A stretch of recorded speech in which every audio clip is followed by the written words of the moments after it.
우리에게 주시는 하나님의 말씀은 누가복음 17장 1절에서 10절까지의 말씀입니다.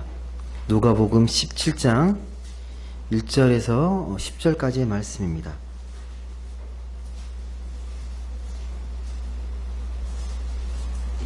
누가복음 17장 1절에서 10절까지의 말씀을 같이 보도록 하겠습니다. 제가 먼저 1절 말씀 읽고 교독해서 읽도록 하겠습니다. 제가 먼저 1절 말씀 읽겠습니다. 예수께서 제자들에게 이르시되 실족하게 하는 것이 없을 수는 없으나 그렇게 하게 하는 자에게는 화로다.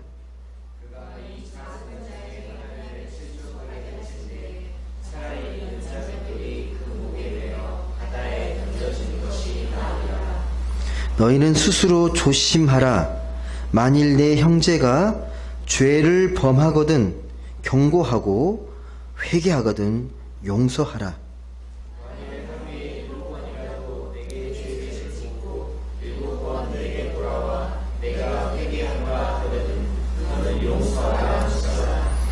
사도들이 주께 여짜오되 우리에게 믿음을 더하소서 하니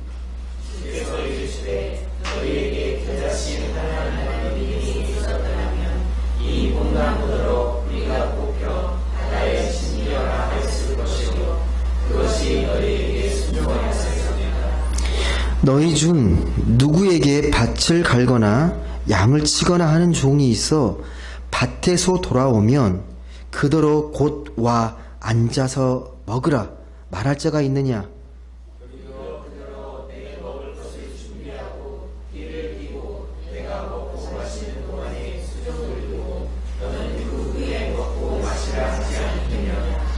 명한 대로 하였다고 종에게 감사하겠느냐?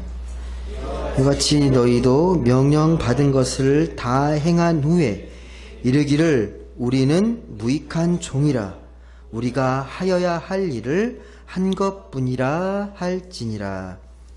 아멘. 네, 오늘은 두려움과 욕망을 넘어선 신앙이라는 제목으로 같이 말씀을 나누도록 하겠습니다. 요즘 현대인들은요 걱정과 근심이 참 많습니다. 여러분도 걱정이 있으십니까? 네, 옛날이라고 근심이 없었을까요? 물론 옛날에도 근심하고 걱정이 있었을 겁니다. 그 내용이 다를 뿐이지 걱정은 늘 있었습니다. 근데 분명히 현대인들이 느끼는 이 걱정과 이 불안, 이 근심은 옛날하고 좀 비교하면 좀 훨씬 더 복잡하고 다양한 것 같습니다.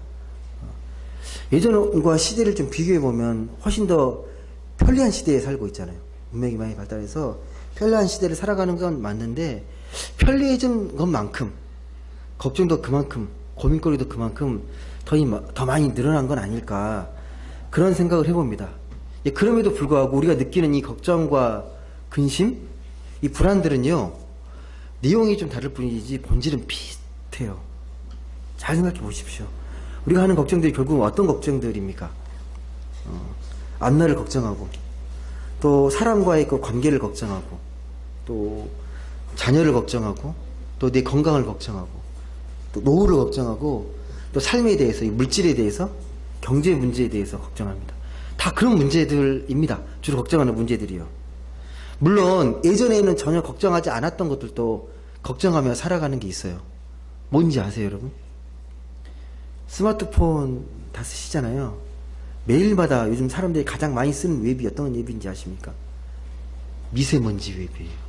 하루를 시작하면서 오늘 미세먼지 어떤가? 예전에 이런 거 신경 썼습니까? 당연히 공기는 맑고 이 마스크 쓰는 걸 상상을 못 했잖아요. 그리고 지금 워낙 자연이 많이 파괴되어 가지고 가끔씩 TV에서 이제 기후 온난화를 많이 이야기하는데요. 우리나라는 이 심각성을 덜 느끼는데 다른 외국에서는요 되게 심각하게 여깁니다. 이 기후 비상이라고도 말을 합니다. 점점점 이 자연이 파괴되고 온도는 올라가고 남극과 북극이 다 녹음으로 인해서 지금 생태계가 다 파괴되고 있잖아요. 이걸 많이 가리고 있죠. 그리고 이런 것도 다 우리의 걱정거리예요. 수시로 우리가 지금도 우리가 이 코로나 바이러스 때문에 나름대로 또 삶이 위축되고 여러 가지 많이 걱정하잖아요. 이런 모든 것들이 예전에 걱정하지 않았던 걱정거리일 거예요. 예, 이런 많은 우리의 걱정들의 모습들이 어디에서 많이 기인되냐면 그 인간의 그 이기적인 이 욕망, 이 탐욕의 결과로서 이런 일들이 벌어지는 게 아닐까라는 생각도 해보게 됩니다.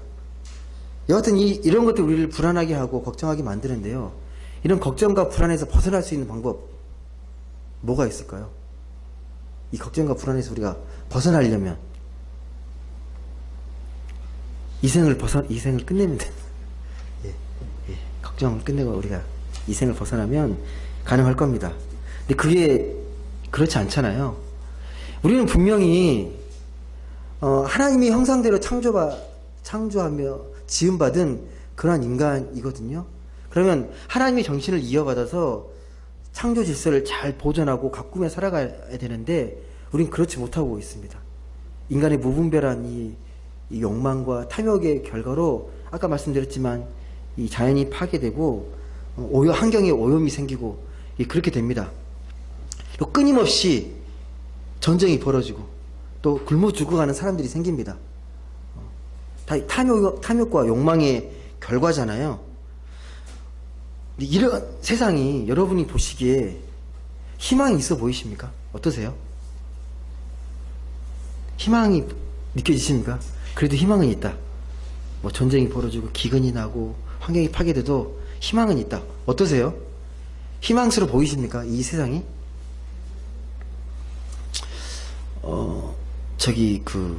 청파교회 김기성 목사님이라고 되게 좀 많은 분들에게 존경받는 목사님이 있으신데 그분이 희망에 대해서 어떻게 이야기를 하셨냐면요. 희망이란 원래 희박한 것이고 위태롭게 이를 데 없는 것이다 라고 말을 합니다. 그러면서 희망은 이 밖에서 주어지는 게 아니라 우리 속에서 키워가는 게 희망이다 라고 말합니다. 우리 눈에 보여지는 것들로는요 절대 희망을 가질 수 없습니다. 실망스럽고 다 절망스러운 것들밖에 없어요. 희망이 어디서 오는가? 우리 안에 주어진 이 마음이 있잖아요. 하나님 보여주신 그 마음, 거기 희망이 있다라는 거죠. 여러분, 그래서 삶이 혼란스럽고 어렵게 느껴질수록, 복잡하게 느껴질수록요, 우리가 기본에 충실해야 됩니다. 본질에 충실해야 됩니다. 그럼 우리 믿는 사람으로서의 기본? 본질이 뭔가요? 우리 믿는 사람의 기본? 본질이 뭘까요? 우리 믿는 사람들의 이 충실해야 될 기본이 뭘까요?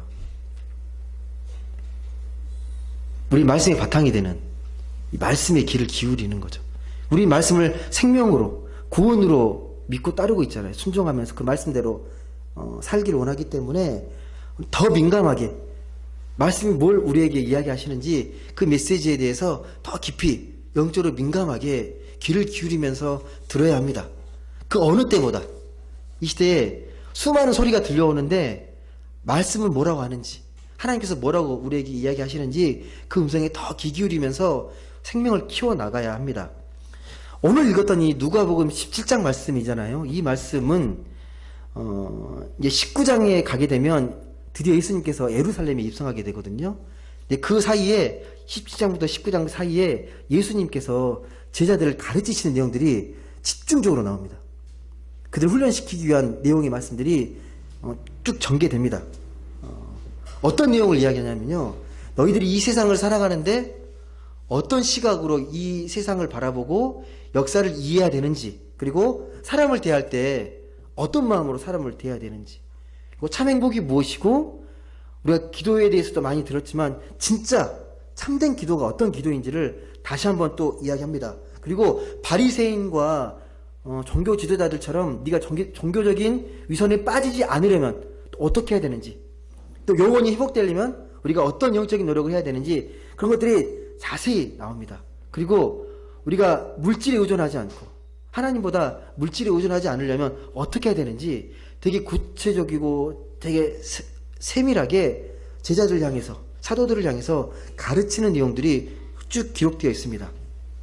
특별히 오늘 읽었던 누가복음 17장 1절에서 10절 말씀은요, 세 가지 말씀이 주요 핵심 말씀이에요. 집중적으로 용서에 대해서 이야기하고요. 관계에 대해서 이야기하고 신앙의 보상이 어때야 되는지 이 세 가지를 더 깊이 있게 얘기합니다. 이 세 가지가요. 이 세 가지 주제가 다 연관되어 있습니다. 용서, 관계, 이 신앙적 보상이 다 연결되어 있습니다. 깊이 묵상해 보시면 그렇게 보여집니다. 먼저 17장 1절과 2절 말씀을 보게 되면요. 주님이 제자들에게 꼭 명심해야 될 삶의 태도에 대해서 이야기하거든요. 한번 우리 같이 한번 읽어보겠습니다. 1절과 2절 말씀입니다. 같이 읽겠습니다. 시작.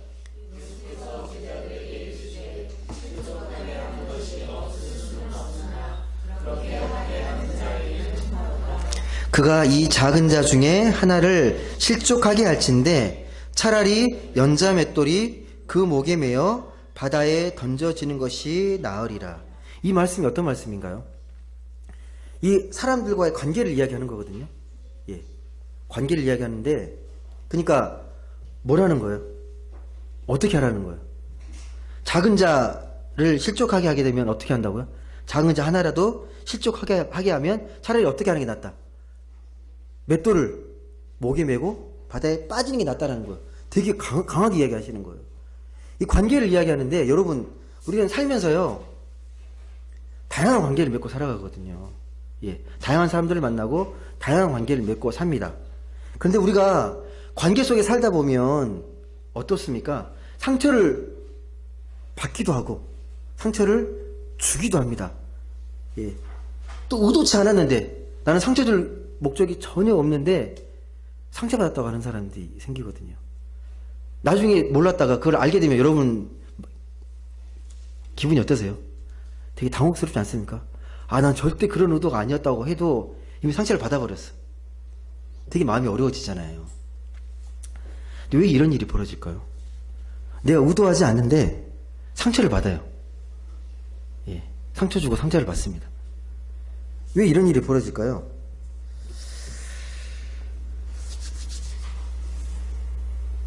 서로 입장이 달라서 그래요.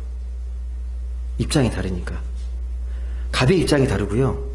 을의 입장이 다릅니다. 이게 말하는 사람의 입장이 있고 듣는 사람의 입장이 있는 거예요. 이게 달라요. 나는 같다고 생각하는데 같지 않습니다. 그러니까 이 좀 뭔가 내가 좀 힘이 있고 뭐 소위 말해서 갑의 위치에 있게 되면 좀 더 편하게 말을 합니다. 더 오늘로 보면 작은 자 하나, 약한 자들에게 좀 편하게 말을 합니다. 근데 나는 편하게 했다고 하는 말들이 을의 입장에서 듣기에는 되게 폭력적으로 들릴 수가 있다는 거예요. 되게 마음을 상하게 할 수 있다는 겁니다.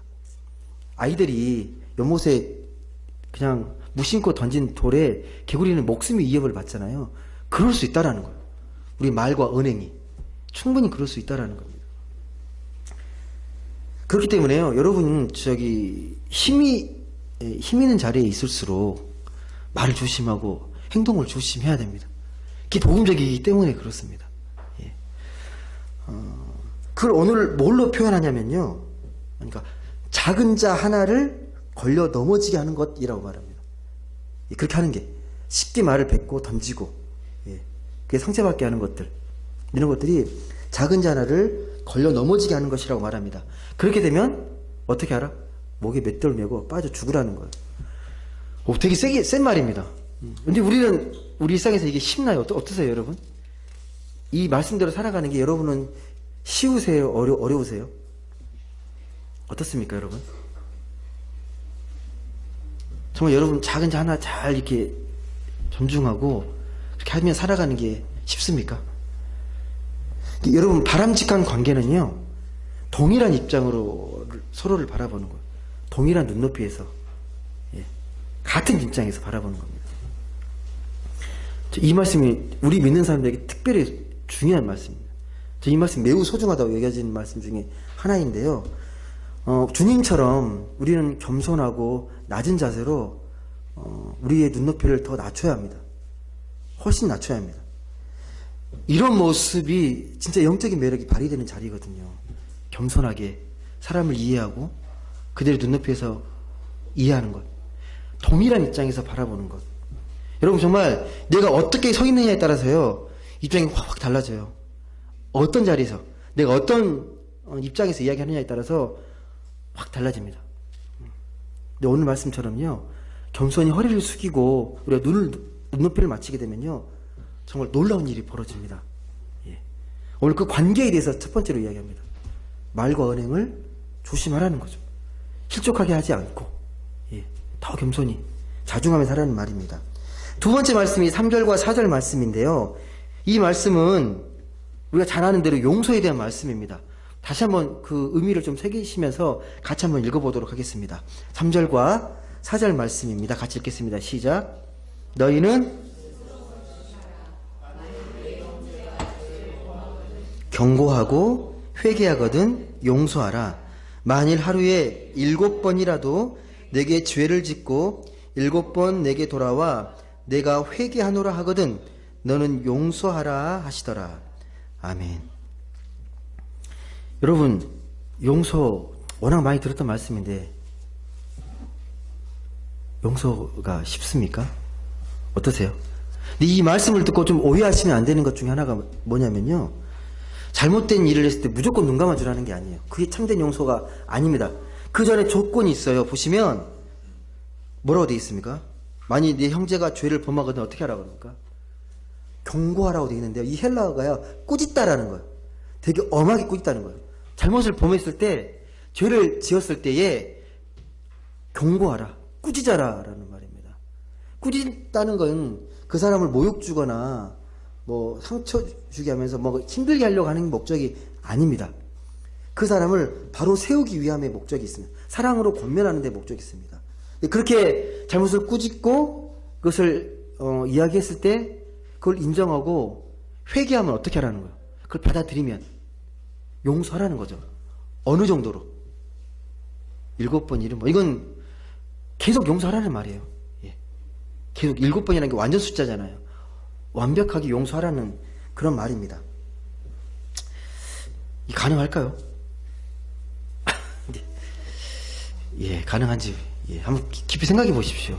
그냥 뭐 당연히 그렇게 해야 되지요가 아니라 내가 정말 그걸 동의하면서 용서할 수 있는지. 엔도시 사쿠라는 분이 쓴 책 중에요, 일본 작가, 기독교 작가인데 침묵이라는 소설을 썼습니다. 이 책은 신학생들에게 꼭 읽어야 될 필독서로 권장되는 매우 깊은 울림이 있는 신앙이 무엇인지에 대해서 깊은 메시지에 담겨있는 책인데요. 이 책의 배경이 언제냐면 일본의 초기 복음이 전해졌던 시기에, 박해가 매우 심했던 시기가 배경입니다. 이 책이 배경이에요. 우리나라도 마찬가지였지만 그때도 일본도 처음 복음이 전해졌을 때 핍박이 심한데도 끝까지 믿음을 저버리지 않는 강직한 이 신자들이 많았습니다. 근데 일본에서도 처음에 그 기독교를 박해하기 위해서 또 그들을 회유하기 위해서 되게 잔인하고 교묘한 방법으로 이렇게 고문하고 핍박을 했습니다. 그중 여러 가지가 있는데 책을 보면요, 일본에는 이 온천이 많잖아요. 온천이 많으니까 온천이 되게 뜨거운데 거기다가 거꾸로 뒤집어서 고문하기도 하고, 온천이 떨어지는 곳에 이렇게 눕혀가지고 옷을 다 벗기고, 그래서 화상을 입게 하는 거죠. 뚝뚝 떨어지게 하면서. 그리고 그 귀 뒤에다가 바늘로 구멍을 뚫어가지고 피가 떨어지는데 그걸 거꾸로 매달아요. 그래서 한 방울 한 방울 떨어져서 되게 정말 고통스럽게 죽게 만드는 거죠. 이렇게. 또 어떤 고문도 있었냐면 그 조수간만이 차가 심한 이 바닷가에다가 십자가를 세워요. 십자가를 세우고 거기다가 그 신자를 매답니다. 그럼 물이 쭉 빠지면 해가 강렬하게 비치잖아요. 그러면 타는 듯한 목마름과 이 고통을 느끼게 되고, 그러다가 이제 썰물이 이게 다 밀물인가요? 반대로 말이죠. 썰물이 물이 빠지는 거고 물이 들어오는 거 맞죠? 예. 밀물이 이게 물이 들어오게 되면 점점 차서 이제 죽는 거죠. 그렇게 잔인하게 고문하고 핍박을 했습니다. 그런데도 믿음을 지켜요. 그런데 다 지키는 게 아니고 그 고문과 이런 핍박이 두려워서 믿음을 저버리는 사람도 생깁니다. 가끔 그런 생각을 해요. 만약에 우리는 지금 편하게 믿는 이 시대에 살고 있지만 이런 박해가 온다면 우리도 믿음을 잘 지켜낼 수 있을까? 한국 기독교인 중에 지금 다시 기독교의 박해가 시작된다라면 몇 프로나 순전하게 믿음을 지켜낼 수 있을까? 어떻게 생각하세요, 여러분? 그런 생각을 좀 하다 보면요, 변절했다고 함부로 정죄하고 비난하는 게 두려워지는 거예요. 쉽지 않은 겁니다. 오늘 제가 이야기했던 이 책 소설 중에 어떤 인물이 나오냐면요, 매우 중요한 인물인데 기치찌로라는 인물이 나와요.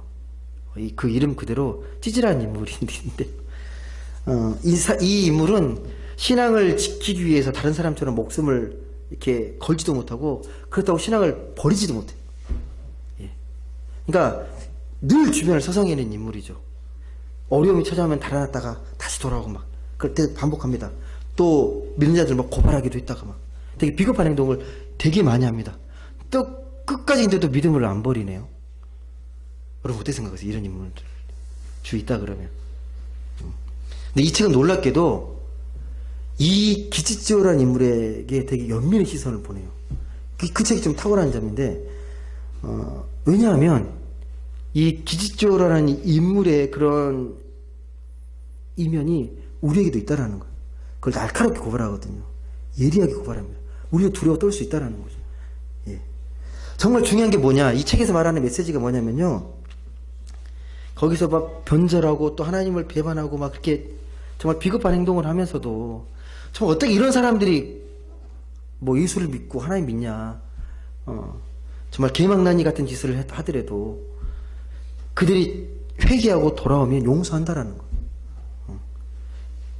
예수를 철저하게 배신하고 배반했어도 다시 그걸 회개하고 돌이키면 용서해 주신다는 게 메시지입니다.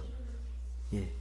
그러니까 정말 용서받지 못한 죄를 짓고 자신의 그 나약함을 인정하고 다시 하나님께 돌아오면, 그런 용기만 있으면 하나님께서 다시 용서하시고 구원의 은혜를 베풀어 주신다는 거예요. 기어서라도 하나님의 은혜를 사모하면서 내가 정말 죽을 죄를 진 죄인이라도 하나님 앞에 기어서라도 가게 되면 하나님은 안아주시고 용서해 주신다는 게 이 메시지예요.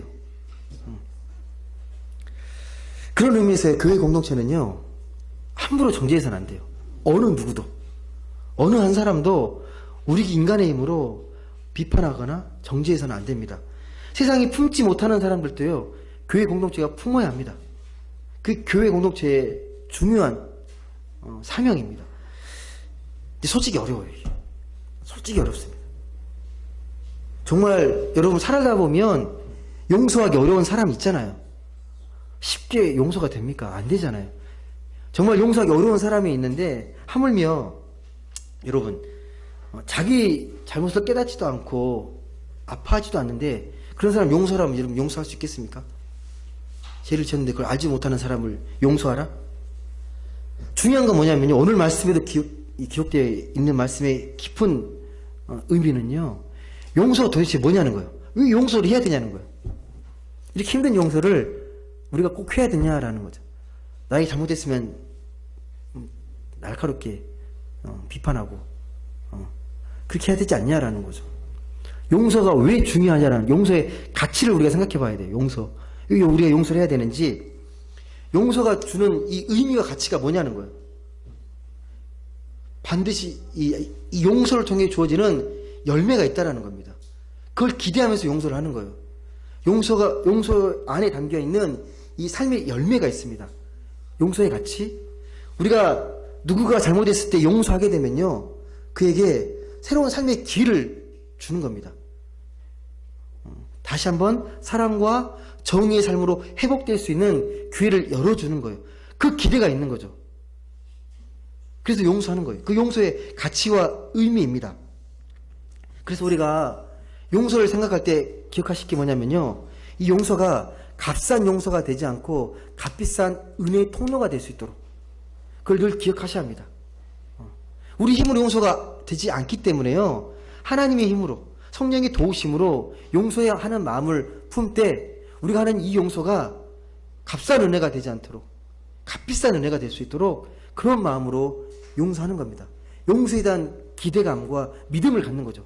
이 용서를 통해서 하나님 나라가 확장되기를, 그런 마음으로 용서하는 겁니다.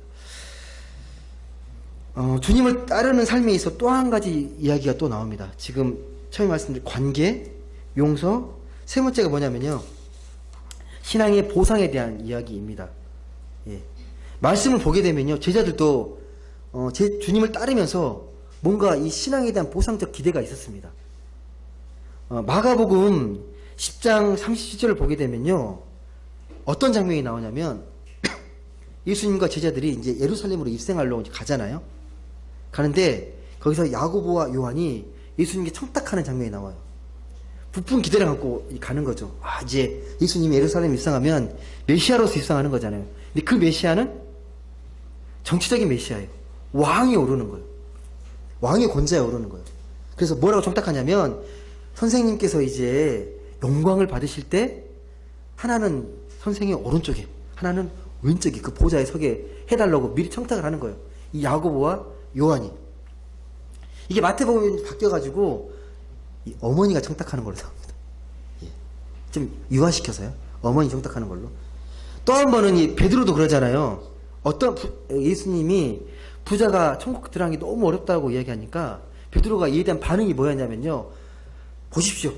우리는 정말 모든 걸 버리고 주님을 따랐습니다.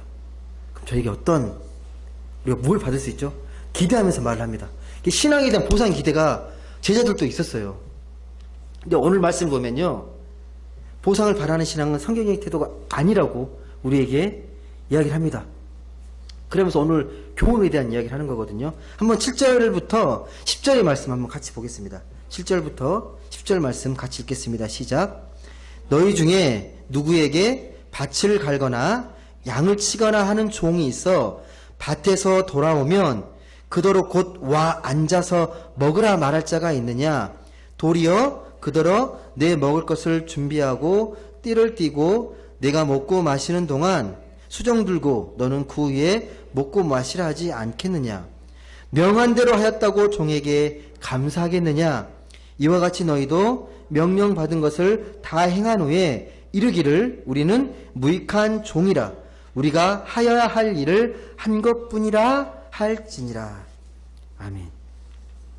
이 예화는요, 예수님께서 믿음을 더해달라고 말하니까 이 예화를 드셨던 거거든요.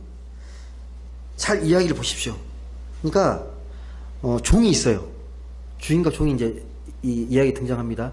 근데 종이 정말 성실한 종이에요. 열심히 밭을 갈고 열심히 양을 쳤습니다. 열심히 수고하고 이렇게 이제 집으로 돌아온 거죠. 돌아오니까 이제 주인이 와서 수고했다고 빨리 와라고 와서 식탁에서 밥 먹으라고 이렇게 하지 않는다는 거예요. 주인은요. 뭐라고 한다는 거예요. 주인이 들어오자마자 빨리 식사 준비하라고 빨리 준비하라고 그리고 내가 밥 먹을 때까지 너네 옆에서 수정 들라고 그리고 그 이후에 네 밥 먹으라고 그렇게 한다는 거예요. 소원할 수 있잖아요. 이 주인은 종에게 그렇게 한다는 거예요. 이게 당연하다는 거죠. 그 종이 명령한 대로 하였다고 주인이 그에게 고마워하겠냐는 거예요. 이야기를 들으면 여러분 어떠세요? 그래도 그렇지 아무리 종이라고 좀 이렇게 따스하게 맞아주면 어떨까? 근데 주인의 처사가 너무 빈격적인 것 같아서 불편하게 여길지 모르겠지만 주님이 이게 당연하다고 이야기합니다. 왜? 종이는 어떤 신분이죠? 종은 어떤 일을 하는 거죠? 주인의 일을 하는 거죠. 근데 주인의 일을 하는 건 당연한 의무라는 거죠. 그렇게 하는 게 특별한 게 아니라 종이기 때문에 그 일을 감당한다는 겁니다. 여러분 이런 말씀 읽을 때 여러분이 조심해야 될 게 뭐냐면 윤리적인 메시지를 읽으면 안 되시는 거예요. 비유기 때문에 비유가 말하고자 하는 그 메시지 자체를 우리가 귀를 기울여야지 도덕적인 걸로 윤리적인 잣대로 이걸 들이밀면 그렇게 우리가 오해할 수 있는 겁니다. 물론 당시의 주인들이 다 이렇게 했다라는 걸 잘 보여주는 거겠죠. 뭐 인격적인 주인도 있었을 거예요. 좀 따스하게 맞아주는. 근데 보편적으로 주인은 종이 열심히 일했다고 그에 대해서 살해하지 않는다는 거예요. 종의 일이기 때문에 당연하기 때문에 또 일을 마치고 돌아와서 주인을 잘 섬기는 게 종의 일이기 때문에 그걸 가지고 감사해야 하지 않는다는 거예요. 10절에 그렇게 말씀하는 거죠. 이와 같이 너희도 명령받은 거 다 행한 후에 우리는 무익한 종이라 우리가 해야 할 일을 한 것뿐이다 라고 고백하는 게 이게 신앙적인 자세라는 거예요. 그러니까 우리가 열심히 하나님의 일을 했다고 뭔가 보상에 대한 심리를 갖게 되면 뭔가 서운한 일이 생기고 뭔가 원망이 생기고 불만이 생긴다는 거죠. 다시 말씀드리지만 이 말씀은 우리가 예수를 믿을 때, 주님을 따라갈 때에 어떤 대가나 보상을 바라고 어떤 일을 하기보다 그 일이 마땅히 해야 할 본분이라고 생각하는 그 마음을 품어야 한다라는 겁니다. 예. 그렇다고 해서 일에 정당한 대가를 포기하라는 게 아니라 노예처럼 살지 말라는 거예요. 노예의 근성으로. 자유인으로 살아라는 거죠. 신앙의 자유인. 예. 우리가 진짜 신앙인이라면 날마다 반복되는 일상이 지겨울 수 있습니다. 똑같은 일을 하기 때문에. 근데 그 삶 자체의 의미와 가치를 느끼면서 거기에 삶의 보람을 느끼면서 하나님께 기쁘시게 그걸 하나님의 예물로 제물로 올려드리는 삶, 그걸 하나님께서 원하신다는 겁니다. 여러분 선다싱이라는 그 인도의 그 복음의 성자가 있습니다. 매우 유명한 사람인데요. 나중에 시간 되면 선다싱을 만나다 한번 읽어보시면 신앙에 큰 유익을 도움을 줄 겁니다. 이분이 1889년 인도 폰자부 지방에 태어난 사람이거든요. 되게 부유한 시크 교도의 집안에서 태어났어요. 근데 집안이 부유해서 당시 장로교 선교사가 세운 기독교 학교가 있었는데 거기서 선진 교육을 다 받았어요. 근데 교육을 받으면서도 매우 이 기독교의 정서에 대해서 매우 반감이 컸습니다. 그래서 그가 뭘 결심했냐면 자기가 갖고 있던 이 성경을 다 찢어가지고 불을 태워. 근데 마음이 개운해질 줄 알았거든요. 다 태우고 이렇게 없애버리면. 근데 태우고 난 뒤에 마음이 시원해지지도 않고 뭔가 찜찜하고 불안감이 엄습한 거예요. 이걸 견디지 못해가지고 어떻게 하기로 결단했냐면 그날 이 목욕 재개를 하고 그날 밤새도록 기도합니다. 밤새도록. 기도의 제목이 뭐였냐면 참 신이 계시다면 저에게 올바른 길을 보여주십시오라는 기도입니다. 정말 신이 있다면 제가 어떤 길을 가야 되는지 그 길을 보여주십시오라고 밤새도록 기도합니다. 밤새도록 기도하다가 새벽 4시 반에 빛이 비칩니다. 자기 기도하는 방에 빛이 비치고 거기서 이제 음성이 들려옵니다. 환한 빛으로 충만한 빛이 비치면서 어떤 음성이 들려왔냐면요. 여러분이 아는 음성이에요. 누구십니까? 그러니까 빛 속에 음성이 그 음성을 듣고 나는 네가 핍박하는 예수다라고. 여기서 나온 말씀이죠. 성경에 나온 말씀이죠. 이 바울이 회심할 때 다메섹 도상에 들었던 말씀이잖아요. 네가 핍박하던 예수다. 이 음성을 이 선다싱이 들었습니다. 그대로 이 삶의 평화가 찾아오기 시작한 거예요. 그래서 어떤 삶을 살기로 했냐면 금욕하고 명상하고 늘 명상하는 이 고독의 삶을 살면서 인도 전역을 돌아다니면서 티벳 지방이죠. 티벳 지방을 돌아다니면서 복음을 전했습니다. 근데 어느 날 실종이 됐어요. 그러니까 참고로 말씀드리는데 끝은 묘연합니다. 알 수 없습니다. 실종이 됐기 때문에 그런 삶을 살았습니다. 근데 이 삶에 깊은 깨달음이 있어요. 그가 이 썬다싱이라는 이 복음 전도자가 어떤 말을 남겼냐면요. 되게 우리에게 울림을 주는 말인데 내가 지옥에 대한 두려움 때문에 주님을 예배한다면 차라리 구석에 던져지기를, 내가 천국을 얻기 위한 욕망 때문에 주님을 섬긴다면 하나님께서 나를 내쫓으시기를, 그러나 오직 주님을 사랑하기 때문에 내가 예배한다면 주님은 내게 당신을 보여주실 것이고 내 가슴은 그분의 사랑과 임재로 가득 차게 될 것입니다 라고 고백합니다. 그러니까 무슨 말이냐면 내가 하나님 믿는 게, 예수 믿는 게 지옥 갈까봐 두려워서, 아니면 천국을 소망, 욕망 때문에 주님을 섬기는 건 엄밀한 의미에서 진짜 믿음이 아니라는 거예요. 오직 주님을 깊이 사랑해서 주님을 기쁘시게 예배하는 것, 이게 진실한 믿음이라는 겁니다. 그러한 믿음의 증거는 성경에 계속 나옵니다. 여러분 욥기에 보시면요, 욥기에 사단이 욥을 시험하기 전에 하나님이 욥을 막 칭찬하잖아요. 세상에 이렇게 어렵고 진실한 사람이 없다고 막 칭찬하니까 사단이 시기해서 뭐라 그래요? 하나님 하나님이 축복하고 복을 주셨으니까 그러는 거지. 아무것도 바라는 것 없이 하나님을 이렇게 잘 섬기겠습니까? 라고 말을 하잖아요. 예. 이게 보상에 대한 이야기인 거죠. 예. 참 중요한 질문이에요. 우리가 어떤 보상과 기대 심리, 이런 것 때문에 우리가 믿고 있는 건 아닌지 좀 솔직하게 내 내면을 좀 돌아보아야 합니다. 여러분, 정말 하나님께서 여러분에게 적절한 보상을 하지 않아도 하나님만으로 기뻐할 수 있습니까? 어떠세요, 여러분? 예. 주님 한 분만으로 정말 만족하십니까? 그렇다면 왜 우리가 살면서 실망하고 낙담하고 그렇겠습니까? 그 이유가 뭐겠습니까? 우리가 자꾸 실망하고 낙담하는 이유, 전부는 아니겠지만 하나님이 우리 뜻대로 움직여주지 않기 때문에 그런 거 아닌가요? 내가 바라고 기대하는 바가 있는데 내 열심히 신앙생활 하면서 이만큼 했으면 뭔가에 대한 기대감이 있는데 내 기대대로 움직이지 않았을 때 그에 대한 어떤 실망이 있잖아요. 낙심이 있잖아요. 또 반대로 내가 열심히 신앙생활 하지 않으면 벌 받을까봐 두려워서 믿고 있는 것, 이것도 종의 멍에를 맨 사람의 특징입니다. 그러니까 벌을 받을까봐 또 보상에 대한 기대 때문에 하는 믿음은 되게 차원이 단순한 1차원적인 믿음일 수 있다는 겁니다. 하나님이 정말 좋아서 하나님 뜻대로 사는 게 정말 즐거워서 그런 차원의 삶을 살아가야 우리가 그런 원망과 그런 낙담에서 벗어나서 진정한 신앙생활을 할 수 있다는 겁니다. 그래서 말씀에서 계속 이야기해요. 로마서 12장 1절을 보시게 되면 여러분의 몸을 어떻게 되어 알아라? 하나님이 기뻐하시를 거룩한 산 제물로 드리라. 삶의 예배를 이야기하는 겁니다.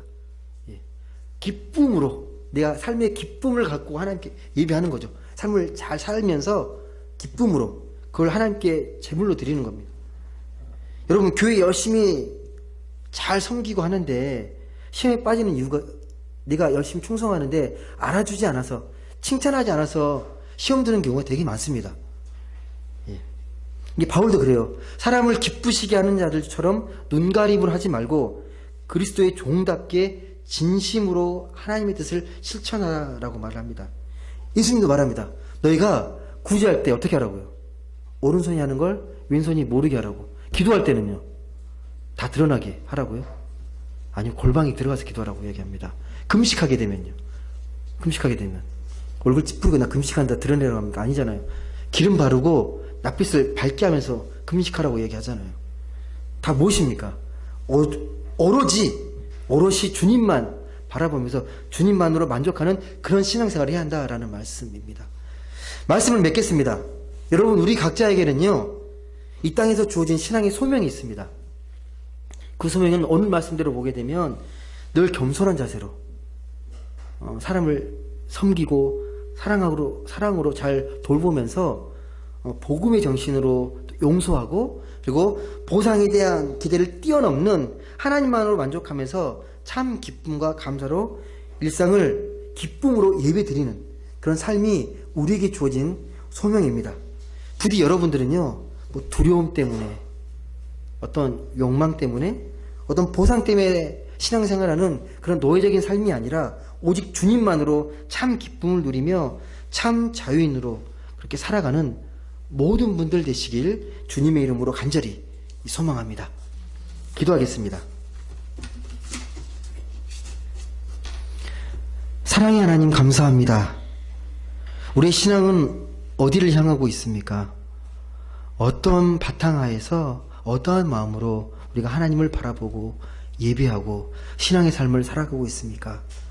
두려움 때문에, 아니면 욕망 때문에 그렇게 하는 신앙이 아니라 그것들 뛰어넘는 오직 하나님 한 분만으로 만족하고 그 안에 참 기쁨과 감사를 누리며 행복하게 신앙의 삶을 살아가는 우리 모두가 되게 하여 주옵소서. 그래서 환경적 변화와 또 위기에 흔들리지 않고 오직 주님만 바라보며 평온하게 늘 삶을 온전하게 하나님의 성령의 도심 속에서 충만하게 은혜롭게 살아가는 우리 모두가 되게 하여 주옵소서. 감사드리며 사랑이 많으신 예수님의 이름으로 기도드립니다. 아멘.